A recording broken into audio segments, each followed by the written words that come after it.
আপনারা দেখতে পাচ্ছেন নাগরপুর মহিলা কলেজ। এই কলেজটি 1979 সালে স্থাপিত হয়েছে। এটা টাঙ্গাইল জেলায় অবস্থিত, নাগরপুর থানায়। দেখেন কিছু পুরাতন বিল্ডিং দেখা যাচ্ছে এবং পরবর্তীতে এই বিল্ডিংটি সংস্কার করা হয়েছিল। অত্যন্ত চমৎকার। এই যে একটা জনাকীর্ণ পুরাতন ভবন, আরেকটা ভবন দেখা যাচ্ছে। আসলে এত আগে এত নান্দনিক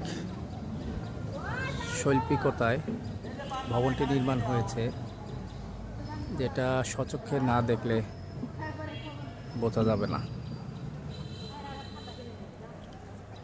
এগুলা বাংলাদেশের ঐতিহ্য।